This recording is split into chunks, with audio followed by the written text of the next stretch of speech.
Eu não me apresentei no início da fala, e eu sou uma pessoa que eu tenho de profissão mais do que a próxima palestrante vai falar aqui de vida. E é muito curioso porque a gente quer ver renovar e os espaços precisam ser ocupados e a gente precisa de pessoas realmente que se comprometam com a nossa causa, mas mais do que serem convencidas, que elas possam ter essa base vinda de casa. Eu tive a alegria, claro que eu a conheço, e eu tive a alegria da gente vir conversando na viagem de São Paulo para cá, e eu disse, menina, a esperança do Brasil se renova dessa forma. Porque lá atrás, assim como o Wellington, a gente viveu por ser conservadores na raiz, num ambiente que sempre foi de manipulação, porque é disso que se trata a imprensa brasileira, que agora está sendo exposta, graças a um outro veículo que chegou para ficar, que se chama internet e redes sociais. Porque o que eu fico arrepiada, porque o que a gente faz, e cada um aqui hoje tem a sua emissora para fazer, né? Do seu jeitinho, da forma que você se comunica. A gente desconstrói narrativas maléficas, tendenciosas, que vêm atingir não só um governo, porque o Bolsonaro, a gente espera que ele fique por um bom tempo, né? Que a sua história seja contada por longo tempo daquela mudança que está sendo promovida agora, mas, sem dúvida nenhuma, é um tipo de poder que eu ouço falar, não é o quarto poder, senão nós até não teríamos eleito aí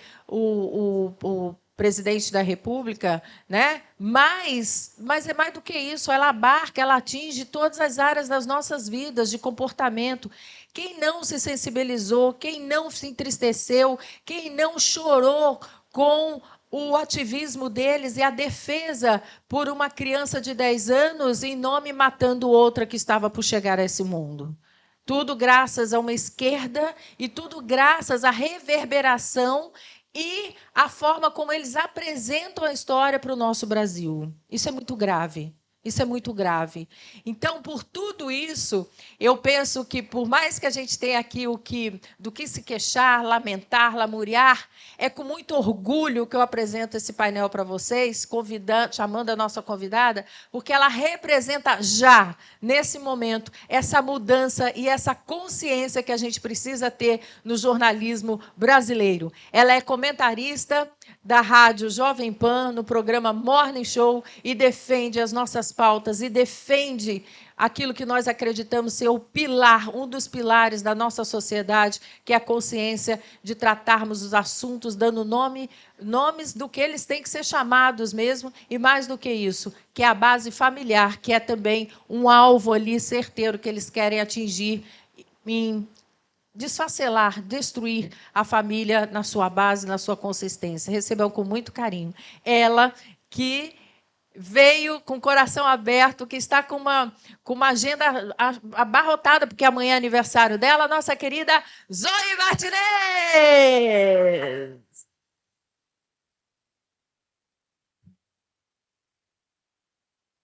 Linda, linda, linda. Oh, meu Deus. Muito boa tarde, gente. Estou um pouco nervosa, porque, olha, realmente está lotado aqui. E eu queria parabenizar, né, os ativistas aqui. Tenho muito orgulho mesmo do trabalho de vocês. Fernanda, muito obrigada aí pelo convite, por fazer possível a minha vinda. E como eu queria, né, que tivessem ativistas assim em Cuba, né? Infelizmente, a gente viu uma ativista cubana, comentarista, jornalista, sei lá, que semana passada teve a coragem de comparar o presidente Bolsonaro, eleito democraticamente pelo povo brasileiro, com o Fidel Castro e Dias-Canel. Então, infelizmente, em Cuba, falta muito esclarecimento ainda, né? A revolução fez com que as pessoas perdessem a cultura, né, e o poder de pensar. Então, eles acham que estão lutando por liberdade, mas acabam, infelizmente, fazendo o jogo que a ditadura quer que eles façam. Aí a gente viu essa menina aí comparando o Bolsonaro, que vai contra tudo, né, da ditadura cubana, com o Fidel e o Dias-Canel.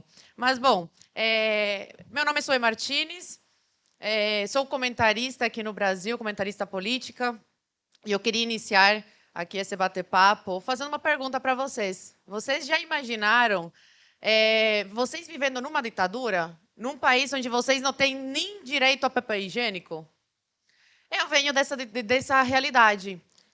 Eu venho dessa realidade e eu quero contar para vocês como eu saí dessa realidade e como hoje eu estou aqui conversando com vocês sobre liberdade de expressão. Começou com meu pai e com minha mãe. E olha só que coisa. Estou aqui hoje contando a minha história e amanhã é meu aniversário. E eu sempre falo que eu nasci 2 vezes.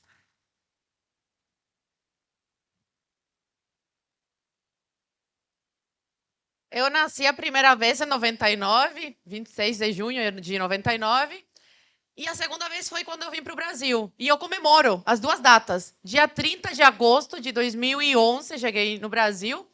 E comemoro também a data do meu nascimento, porque eu falo que eu renasci aqui no Brasil. E as 2 vezes foi graças aos meus pais.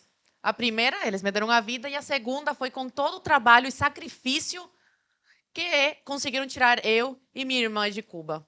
Meu pai, ele é engenheiro em telecomunicações e eletrônica. E ele trabalhava em Etexa, que é uma empresa estatal, né? Como tudo em Cuba, tudo é estatal, tudo é do governo.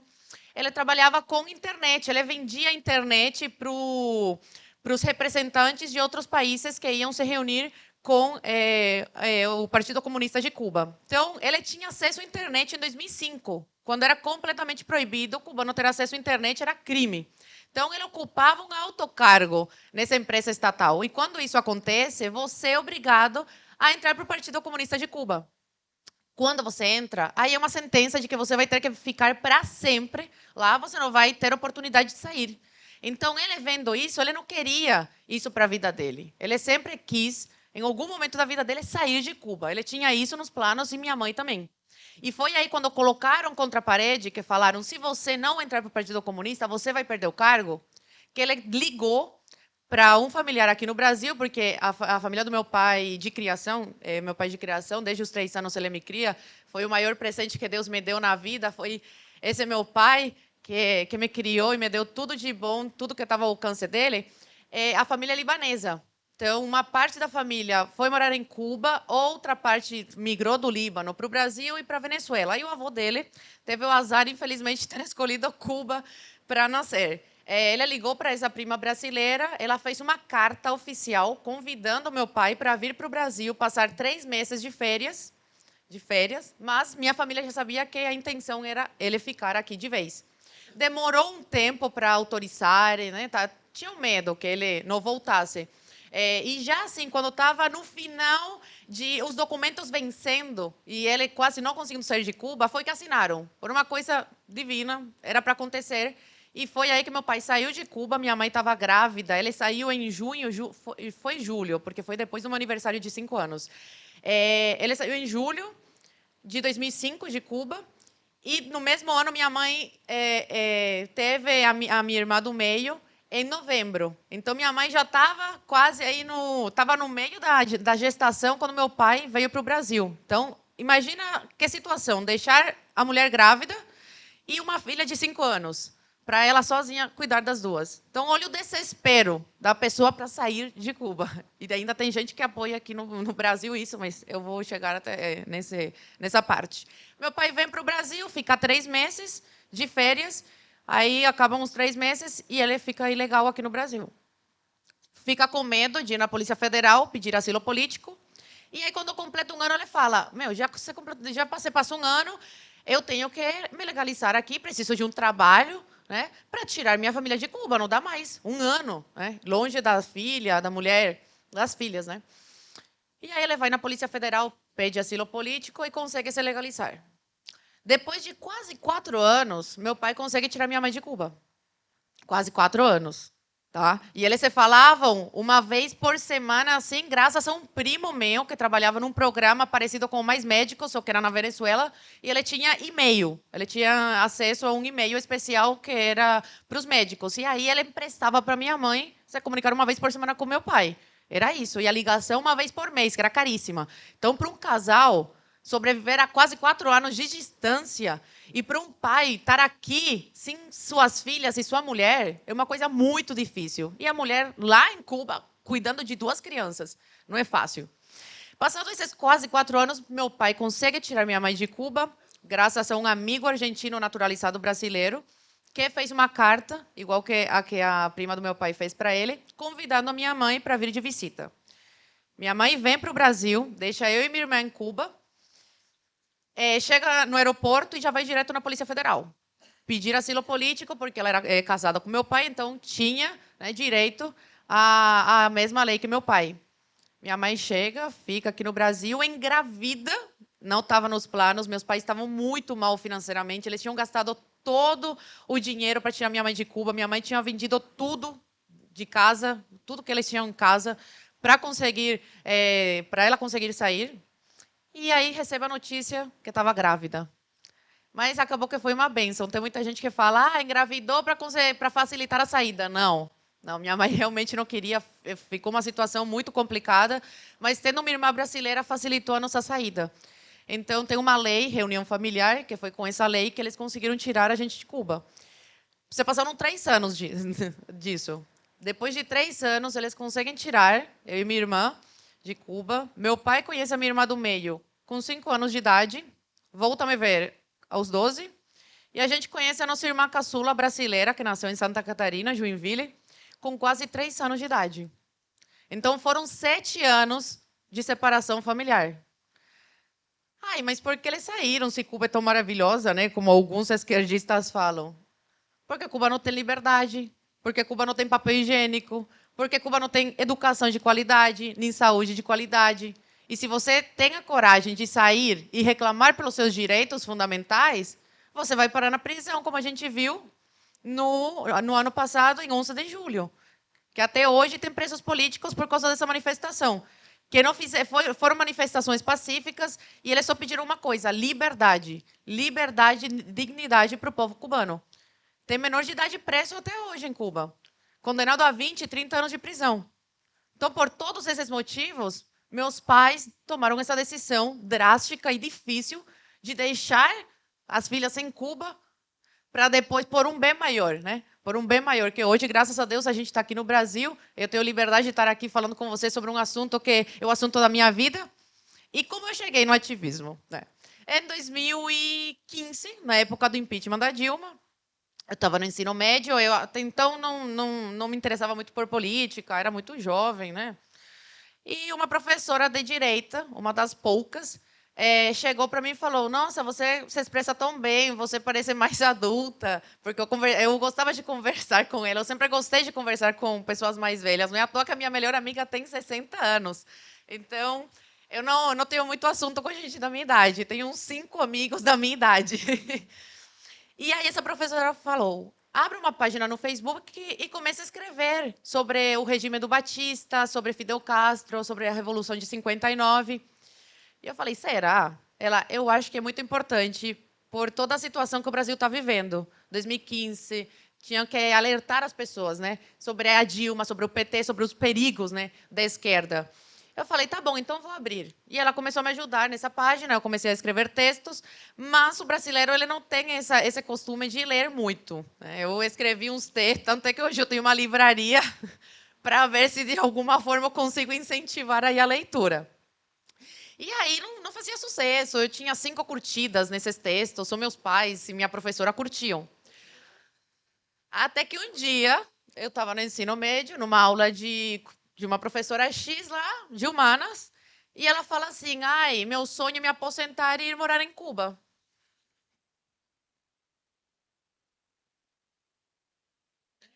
Hoje eu tenho sangue caliente, eu sou bem estressada e quem acompanha o Morning sabe disso. Eu já melhorei bastante, graças a Deus.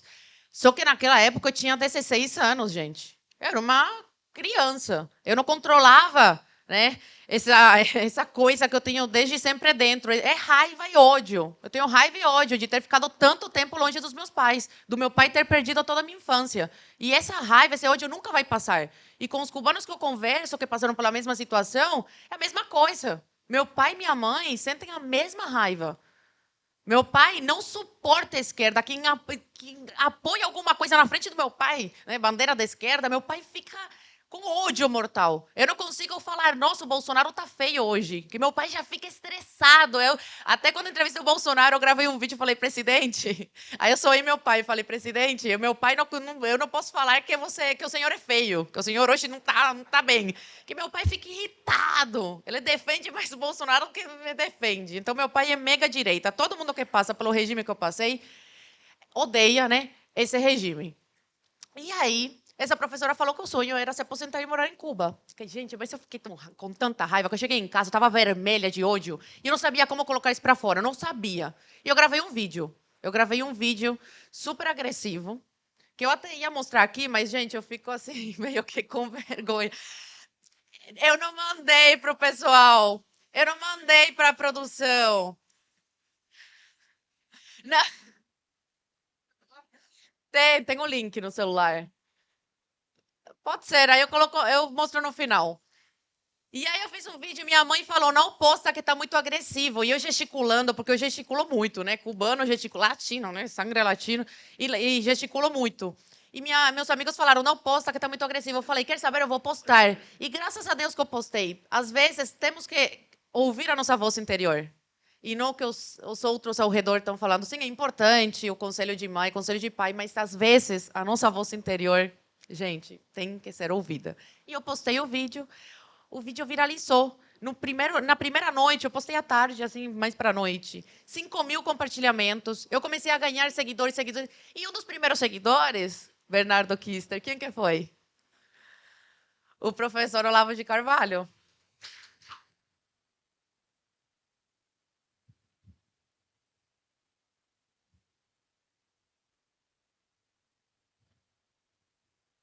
Eu não sabia quem era o professor Olavo. Minha professora surtou quando viu. Meu Deus, professor Olavo. E eu, quem é esse? Misericórdia. Aí eu fui no Google e vi, eu falei, meu Deus. E ele não só compartilhou o vídeo, como me mandou mensagem no público, na página pública do Facebook, como no privado. E tenho. Tá bom. Tá. Bom, no final eu faço isso. Pode ser que eu tenha TDAH, eu presto atenção aqui.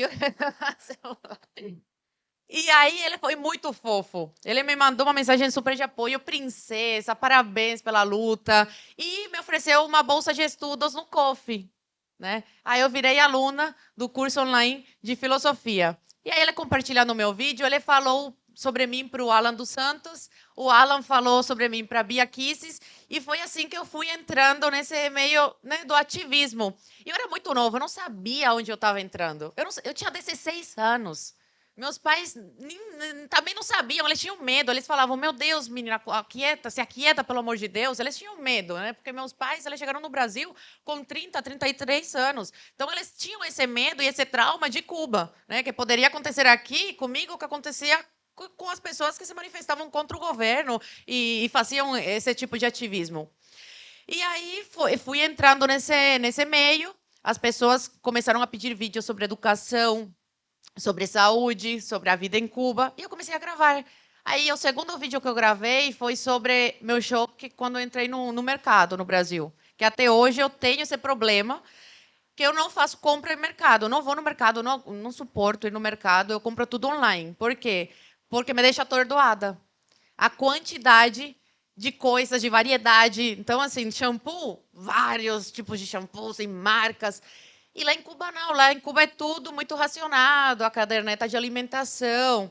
E eu fiz um vídeo sobre isso, sobre como eu fiquei, né, alucinada com tudo e o cartão de crédito que eu nunca tinha visto. E eu, mãe, o cartão de crédito, e para que serve, né? Ela falou, é para comprar, tendo dinheiro, tendo condição de comprar, você pode comprar. E eu não entendia, né? Porque lá em Cuba é tudo no dinheiro e tal. Esse vídeo viralizou e foi assim que eu entrei. Então, muita gente fala, ela quer se exibir, ela quer crescer, né? Quer ganhar dinheiro com o sofrimento do cubano, com a miséria de Cuba.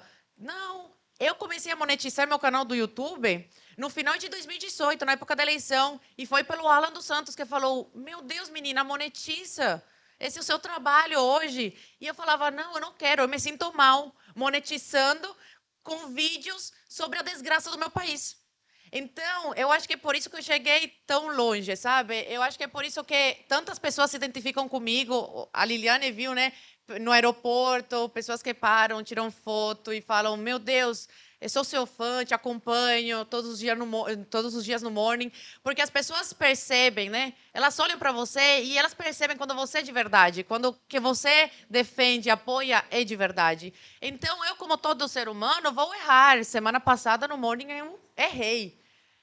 Teve a questão do aborto da criança que foi abusada com 10 anos, mas agora já ficou claro que foi consensual, né? Só que, infelizmente, a mídia distorceu tudo e em todos os veículos de comunicação era uma coisa, só que agora ficou provada que é outra.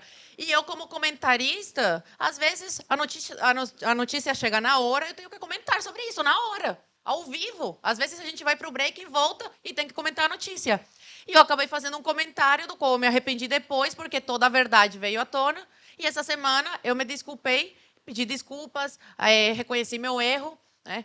Então, muitas vezes eu vou errar, mas as pessoas, no fundo, sabem que eu defendo de verdade o que eu defendo, que eu acredito no que eu falo, e que eu não faço isso para me promover. Por isso que eu cheguei tão longe. Tem vários cubanos que hoje fazem vídeos na internet, mas não conseguem uma projeção tão grande, né? E eu fico revoltada com isso. Por quê? Porque eu vejo que é mais para se promover do que para realmente abrir os olhos do brasileiro e que os vídeos cheguem em Cuba e ajudem os cubanos a abrir a sua cabeça para pensar. Eu realmente sempre fiz tudo com o coração.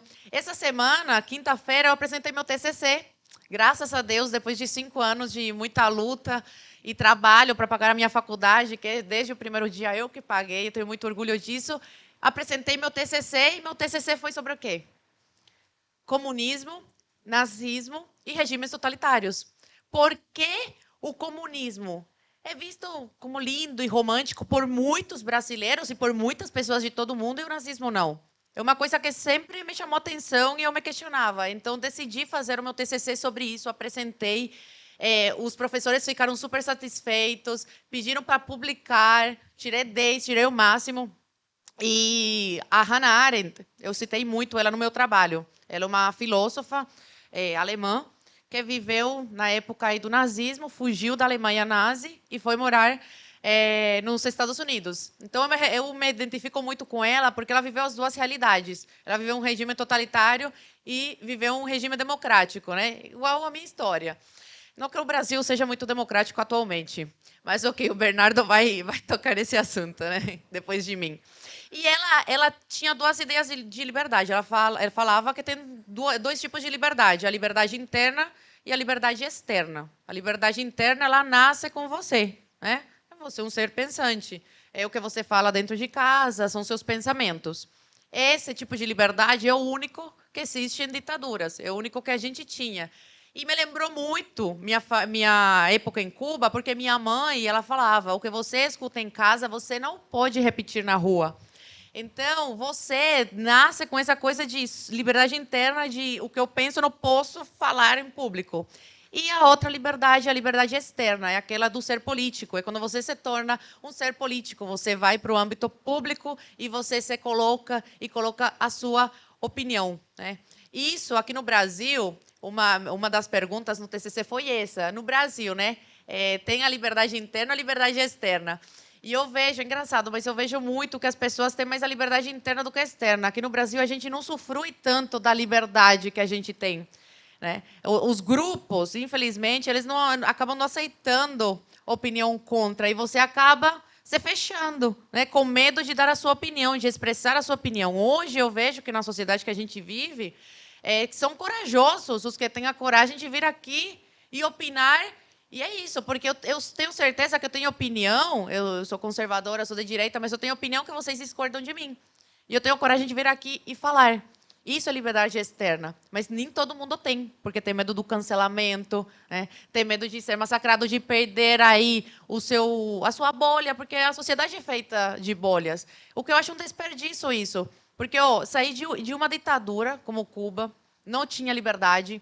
Cheguei no Brasil e não vou usufruir da liberdade que eu tenho aqui de falar? Não, eu vou usufruir. E é isso que o brasileiro precisa aprender. Precisa perder o medo de ser rejeitado, de perder a panelinha. Tem que aproveitar a sua liberdade.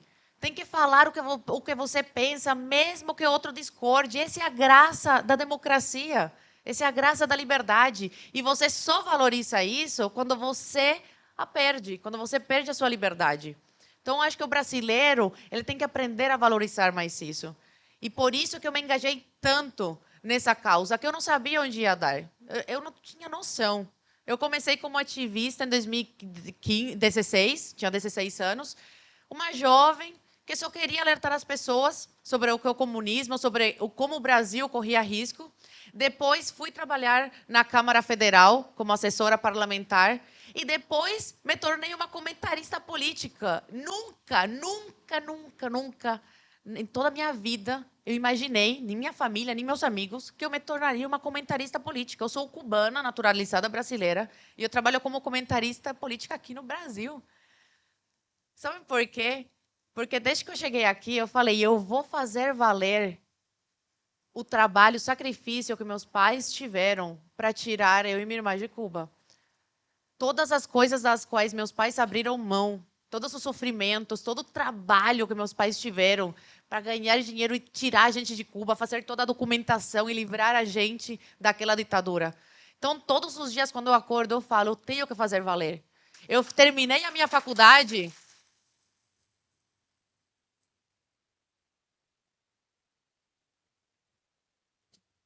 Eu terminei a minha faculdade porque eu pensava, em Cuba, eu ia fazer uma faculdade lá, ou não, porque eu acho que eu ia ser uma vagabunda, não ia querer estudar nem trabalhar, porque você tem a vida miserável do mesmo jeito. Então, não tem nada que incentive você, né, a estudar, se informar, ser um ser pensante.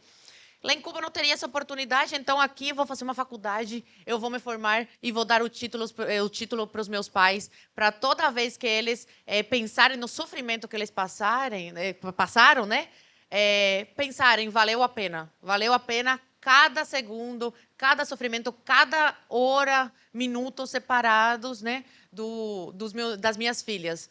Trabalho na Jovem Pan. Tem muitas vezes que tem que comentar assuntos super polêmicos que eu falo, meu Deus, eu não quero comentar disso, eu vou ser cancelada. E eu vou lá e falo, quer saber? Que besteira. É a minha opinião. É a minha opinião. Cada um tem a sua. E essa é a graça da democracia. Vou opinar, cara. Eu saí de Cuba. Você acha que alguém vai ter a coragem de me censurar aqui? Não! Não, pode discordar. Com respeito, tudo certo.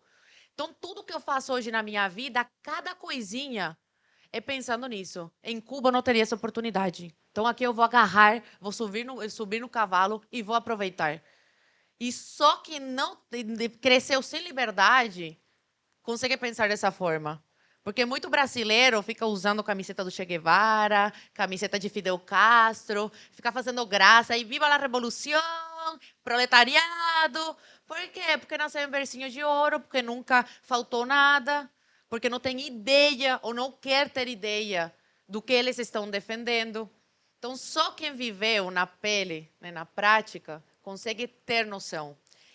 E quer maior presente para mim do que esse, estar aqui hoje, um dia antes do meu aniversário, coincidiu a data, né, quando a minha assessora, que faz a minha agenda e tudo mais, me falou, será dia 25? Eu falei, meu Deus, e qual o tema? Liberdade de expressão. Eu falei, eu tenho que ir. Eu tenho que ir, faço um bate e volta, mas eu vou. Porque quando na minha vida eu pensei que um dia eu estaria falando sobre isso, gente. Pode parecer besteira para alguns. Ai, que coisa superficial, que besteira. Mas, gente, para mim é uma coisa muito importante mesmo e marcante.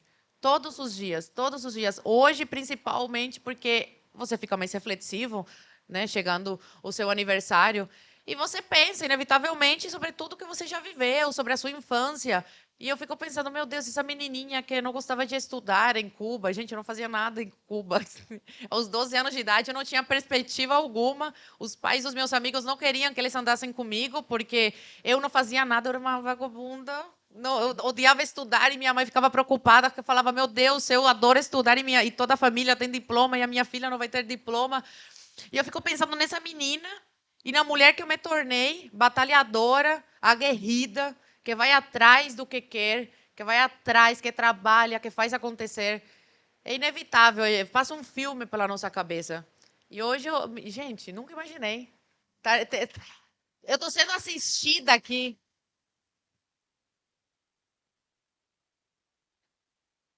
Com 23 anos, eu realmente tenho muito orgulho da minha história, da minha índole, de tudo que eu sou, de tudo que eu virei a ser, porque eu não paro, nunca paro, eu estou sempre estudando, eu acordo 6 da manhã todos os dias, o morning é só 10 da manhã, e eu sempre sempre saio cedo, se tem festa durante a semana ou algum evento, eu sempre saio antes, porque eu falo, eu tenho morning no dia seguinte, aí as pessoas falam, mas é só 10 da manhã, e eu, não, mas 10 da manhã eu já estou acordada, que eu já ligo a TV, eu já começo a ler as coisas, artigo, coisas sobre o Ives Gandra, né? Porque tem muita coisa agora jurídica que a gente comenta no morning, e eu estou sempre tentando me atualizar, e sempre tentando estudar, e sempre tentando me aperfeiçoar mais, e eu vejo, né, a minha evolução.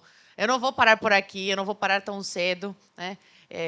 E essa é a minha missão de vida, gente. A minha missão de vida é sempre falar sobre a minha história, sobre liberdade, sobre a importância da liberdade. E eu realmente fico muito feliz porque o brasileiro acordou. E a gente não vai se tornar uma Venezuela. A Venezuela se tornou o que é hoje porque o povo não tinha acordado. Porque as pessoas davam risada quando falavam, oh, cuidado, isso aqui vai se tornar uma Cuba. Eles davam risada. E hoje, vendo aqui a Fernanda, a Fátima, gente, a Fátima é muito engraçada, eu dei muita risada com ela. Você é muito engraçada. Você luta por uma causa nobre, séria, mas ao mesmo tempo você mantém um bom humor. Você não perdeu, né, essa graça de viver. E isso é incrível. Eu vejo essas pessoas, né, trabalhando em prol do Brasil, não querendo aparecer, fazem o seu trabalho, né, por trás das câmeras. E é aí que você vê que você faz as coisas. Eu admiro quem faz com paixão, quem faz porque acredita mesmo. E a Venezuela não tinha essas pessoas. Por isso é que se tornou o que é hoje, né? Uma Cuba da vida. O Brasil não vai chegar nesse ponto porque tem pessoas como vocês que alertam e como vocês que se interessam pelo assunto e estão aqui hoje, sábado, 17 horas da tarde. Vocês podiam estar num bar bebendo e não. Vocês estão aqui conversando com a gente, trocando ideia, porque é isso que eu gosto. Eu não gosto de ficar aqui blá, blá, blá, blá, o tempo todo, a dona da razão. Odeio isso, odeio. Eu venho para essas coisas para bater um papo, para conversar. Então, quando eu estava tirando foto com as pessoas, eu estava trocando uma ideia, estava conversando. Eu gosto disso, eu gosto de trocar conhecimento, experiência de vida, ouvir o outro. Realmente fico muito feliz. E eu quero terminar a minha apresentação aqui, a minha palestra, a minha conversa, meu bate-papo aqui com vocês, com uma frase de uma filósofa russa que tem deixou um legado aí, não concordo com tudo, era liberal, não tinha religião, eu sou uma pessoa mega católica, mas tem algumas coisas em relação à liberdade que eu concordo quase que 100% com ela, que é a Ayn Rand, né? E ela fala, você pode ignorar a realidade, mas não pode ignorar as consequências de ignorar a realidade. Então, muitos brasileiros ignoram o que está acontecendo no país hoje. O ativismo judicial, que você vai se aprofundar mais, né, Bernardo? Vai tocar nesse assunto? É. Você pode ignorar o que está acontecendo, mas as consequências virão e já estão vindo. A gente viu aqui, né? Presos políticos. Um jornalista que está com tornozeleira eletrônica. Então, eu gosto muito dessa frase, porque por mais que você ignore a sua realidade, a realidade do país, as consequências virão. E aí é que você vai falar, caramba, meu Deus, por que eu ignorei? Por que tão tarde, né, acordei? Então, essa mensagem que eu queria deixar aqui para vocês. Quanto tempo deu? Se vocês quiserem fazer perguntas, eu gosto disso, dessa troca de ideias.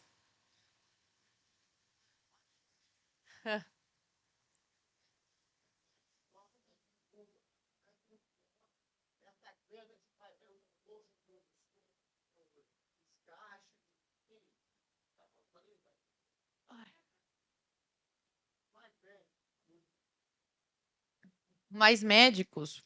A medicina em Cuba, ela já teve uma época que foi boa, mas há muito tempo atrás.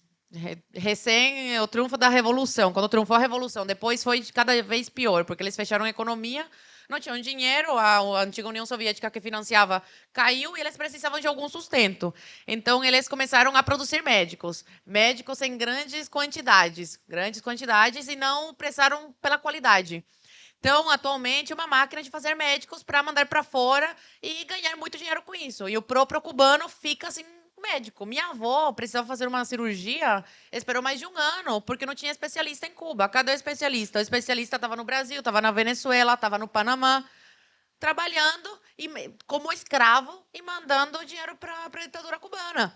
Porque dos 10 mil reais que o Brasil pagava para os médicos, só 3 mil, 2 mil e pouco ficava com os médicos cubanos. O resto ia tudo para a ditadura cubana. Então, você somando todos os médicos que trabalhavam nesse programa e em outros, porque na Venezuela chama de outro nome, no Panamá, somando, dá bilhões e bilhões de dólares. Agora, durante a pandemia, que um dos motivos das grandes manifestações em 11 de julho foi a situação precária dos hospitais, muita gente morrendo, né, morrendo com falta de ar porque não tinha oxigênio. Foi isso que levou essas pessoas para a rua, essa indignação. Por quê? Porque os médicos estavam no Panamá e a ditadura cubana ganhou mais de 5 bilhões de dólares com esses médicos no Panamá. Então, estavam salvando as vidas desses panamenhos e deixando o povo cubano morrer. Então, a medicina em Cuba virou um negócio. E é tão ruim para os cubanos que existe o hospital para o turista e o hospital para o cubano comum. O turista ele não se atende no hospital do cubano comum. Hoje falta todo tipo de remédio. Por quê? Porque os poucos remédios que a ditadura cubana fornece para os hospitais, os técnicos de enfermagens, os enfermeiros e os médicos, eles roubam para vender no mercado negro. É isso. Minha avó, ela teve que vir para o Brasil porque ela estava morrendo com por uma gastrite. Quem que morre por gastrite, gente? Ela chegou aqui, magrinha, que eu falei, meu Deus, eu vou perder a minha avó. E minha avó é nova, tem 65 anos. Na época tinha menos, tinha 61. Por quê? Porque não tinha os alimentos que ela precisava em Cuba para a dieta especial. E porque ela tem alergia a remédio normal, tem que tomar remédio em veia, e não tinha remédio para dar na veia para ela. Então, por aí, vocês podem perceber como é ruim. Ficou internada, não tinha água no hospital. Meu avô tinha que levar água. Não tinha travesseiro, tinha que levar o travesseiro. Não tinha lençol, tinha que levar o lençol. Balde para dar banho. Comida, porque não tem comida. A falta de higiene total. Baratinhas, aquelas baratinhas pequenininhas, andando na cama dos hospitais. Então, essa é a realidade da medicina em Cuba. E não sou eu que estou falando, tem uns vídeos na internet que mostram isso. Graças a Deus, hoje, eles tiveram que abrir, eles foram obrigados a abrir aí um pouco e dar internet, não dar, né, mas vender, por causa do turismo. Porque Cuba não tem economia. E os mais médicos aqui no Brasil, né, o Bolsonaro cortou a tetinha. Não cortou, ele falou, não, pode continuar com mais médicos, mas o dinheiro tem que ir integral para os médicos cubanos e não para a ditadura. E aí a ditadura cubana não quis. Não quis, para você ver como eles não estão preocupados, né? Não são humanistas e estão preocupados com os outros, né? Os pobres do mundo. Não, eles estão preocupados com o bolso. E aí a internet em Cuba veio por isso, porque aí eles tiveram que abrir para o turista. E eles têm que vender internet para o turista e também para os cubanos que têm família fora, têm $1 e conseguem comprar. Né? Eles não estão em situação de recusar. Então, uma hora de internet em Cuba hoje, que vem sendo um 2G, 3G da vida, péssimo, não carrega nada, é quase um salário mínimo. É quase um salário mínimo. Então, essas pessoas que têm essa condição de ter esse acesso à internet de uma hora, pelo menos por dia, né, que são super privilegiados, eles conseguem essas gravações dos hospitais, da educação e das manifestações e soltam na internet. Então, graças a isso, hoje eu consigo falar sobre Cuba e ter essas provas, porque antigamente falavam que era exagero. Ontem eu dei uma entrevista e a entrevistadora falou, nossa, olha, antigamente eu achava que era exagero, as coisas que falavam sobre Cuba e tal. E agora, com os vídeos que estão circulando, né, fica comprovado que tudo que eu falo, e muitas vezes eu acabo que não falo tudo. Por quê? Porque eu sempre me atento eu quero falar sobre o que eu vivi. Eu domino o que eu vivi. outras coisas, que meus pais contam cada coisa tenebrosa que eles viveram, e que eu falo, mas é a vivência de vocês. Eu quero ter autoridade no que eu estou falando. E como que eu tenho essa autoridade? Falando sobre o que eu vivi. Então, muitas vezes, eu não acabo falando tudo, né? Porque eu não me sinto com autoridade para falar. Mas acontecem muitas coisas muito piores do que eu venho falar aqui. Então, graças a Deus, a internet, né? E essa é a preocupação de muitos juízes aqui no Brasil, né? A internet, você não controla. A informação chega para você.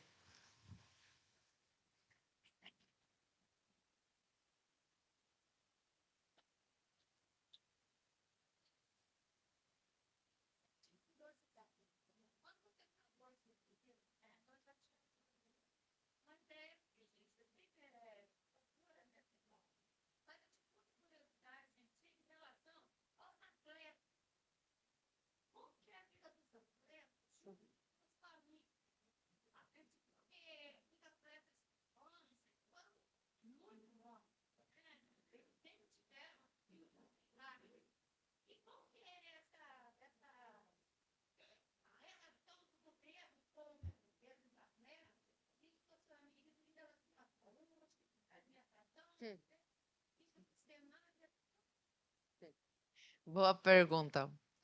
Antigamente, o esporte era valorizado em Cuba. Atualmente, é péssimo. Posso terminar isso? É péssimo. Então, por exemplo, ano passado teve um campeão mundial, não sei de que modalidade, que foi recebido pela ditadura cubana com o quê? Com dinheiro? Não, era uma cesta básica. Esse é o reconhecimento que a atleta tem em Cuba, uma cesta básica. Um pedaço de coxa de frango, um, um pouquinho de óleo aí, que não é nem o pote completo, sei lá, um copo de óleo, 1 quilo, 2 quilos de arroz, feijão, e foi esse o reconhecimento. Foi assim que ela foi recebido pelo governo em Cuba. Então, por isso é que a maioria dos atletas bons, né, que tem talento de verdade, saíram de Cuba. Saíram de Cuba, porque a alimentação é péssima. Eles precisam de uma dieta especial. E não tem essa dieta especial para eles. Né? E sem essa dieta especial, a resistência cai, né? A força cai. Então, a maioria que tem essa oportunidade sai de Cuba. Os boxeadores, as jogadoras de vôlei, que tem até algumas que jogam hoje na seleção brasileira, saem de Cuba, porque não recebem o reconhecimento, né, que recebiam há muito tempo atrás. Então, tudo em Cuba, com o tempo, foi se degradando. O esporte, né, a qualidade dos professores, tudo, aos poucos, foi se deteriorando. Hoje, Cuba é uma. Eu falo que é, parou no tempo, numa cápsula do tempo. Então tudo é muito antigo, tudo é muito velho. Eles não valorizam ninguém, eles só querem saber, né, de se manter cada vez mais no poder, com mais força, de enriquecer, né, porque sem dinheiro eles não têm todo esse poder e de massacrar o povo. É isso.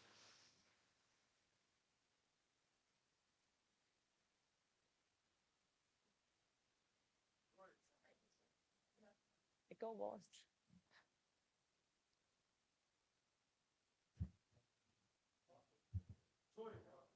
Boa tarde. Sou major da Polícia Militar e me dedico a estudar as relações do narco com os governos, principalmente aqui dentro do Brasil. Relação do narco com a esquerda. Segundo o professor Lavo Carvalho, o Foro de São Paulo surgiu, né, através do Lula e do Fidel. E daí eles se exportaram para outros países. Como é que é essa relação, como é que o cidadão cubano consegue enxergar essa relação entre o governo e o narco? Como é que é essa vida do cidadão que se opõe a esse tipo de relação promíscua? Como é que você enxerga isso? O cubano não tem noção. O cubano comum não tem noção. Eu tenho essa noção agora dessa ligação do Foro de São Paulo com os narcos, as Farc e o governo do PT, porque eu estou aqui no Brasil, né? Tenho acesso a várias informações. Em Cuba, ninguém tem acesso. Agora, tem o guarda-costas do Fidel, que ele fugiu de Cuba e se exilou nos Estados Unidos e escreveu um livro que ele admirava muito o Fidel. E ele brigou com toda a família, porque toda a família fugiu de Cuba. E ele brigou com a família e falou: não, eu vou ficar fazendo a segurança do meu presidente. E aí, teve um dia que ele estava entrando na sala do Fidel, o Fidel estava numa ligação. Oi? É. E aí, o Fidel estava falando com quem? Com um narcotraficante. Tráfico de drogas e de armas. E aí, o chão dele caiu. Ele viu a besteira que tinha feito, que ele podia ter se livrado dessa ditadura quando a família toda foi embora. Ele ligou para a família, se reconciliou com a família, tentou fugir de Cuba, foi preso. Uma hora deu certo, conseguiu fugir, deu várias entrevistas no YouTube, tem muitas entrevistas. E o livro chama Vida Secreta de Fidel, La Vida Secreta de Fidel. E ele conta isso, que o Fidel ele conversava com esses traficantes. E o Porto de Mariel, que foi construído lá, se vocês derem uma pesquisada mais a fundo, serve para isso, para traficar drogas e traficar armas. Então, aí é que está o interesse do PT em ter mandado esse dinheiro para Cuba. Porque com isso eles conseguem traficar muita droga e muita arma. Colômbia, Cuba, né? As Farc. Olha, você sabe, Zoe, É o que eu mais gosto. Vem cá, vem cá, vem cá, vem cá. Faça, faça. Não, eu vou te dizer por quê. Porque a gente tem um horário para cumprir aqui. Nós vamos ficar mais um bocadinho para conversar, mas é só Agora para que eu vi seguir. o horário, senão eu vou perder o voo, né? A menina Ela só mandou mensagem. Ela só esqueceu disso, mas vai, fala, fala. Tá.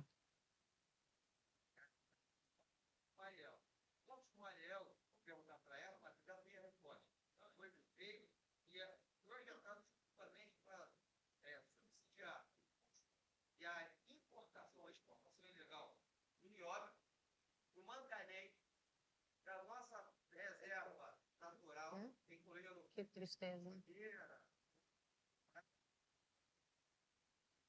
Estão lá no norte, nordeste do país, e o presidente Bolsonaro, assim que assumiu, tomou conhecimento disso, mandou 100 tons para lá.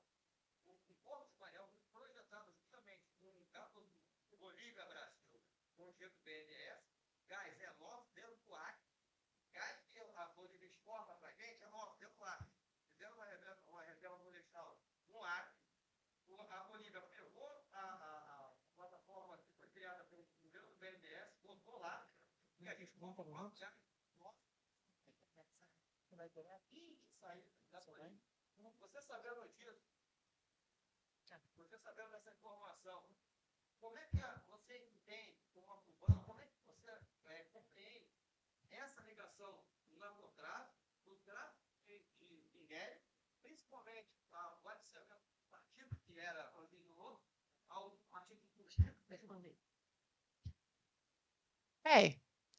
A gente sabe que algum interesse tinha nessa criação. Não ia ser por amor à vida que o PT ia mandar esse dinheiro para Cuba. Então, isso é claríssimo, né?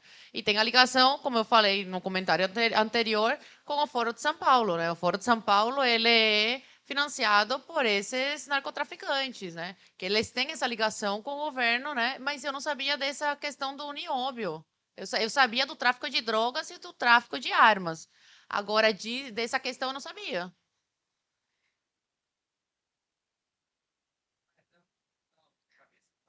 Isso explica muita coisa. Isso explica muita coisa. E os bilhões destinados do povo brasileiro, né, para a construção desse porto. Que até agora. Sim. Não sabia disso. Muito bom. Quero, por favor. Vai ser bom para o Morning isso. Agora em ano eleitoral. Valeu. Gente, muito obrigada. Vou perder o voo. Antes de ir, que tal a gente ficar de pé para a gente cantar um parabéns antecipado para essa moça?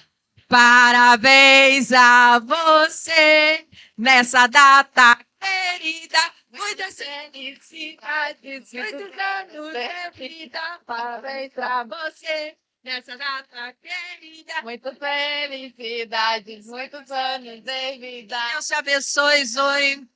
Com certeza. Eu não falei que essa moça é o nosso futuro garantido, não é? Que Deus te fortaleça, sobretudo que bênção, chuvas de bênção recaiam sobre a sua vida. Amém. Que Deus te dê muita sabedoria, porque a sua comunicação faz toda a diferença para nós. Muito obrigada. Obrigada, Liliane.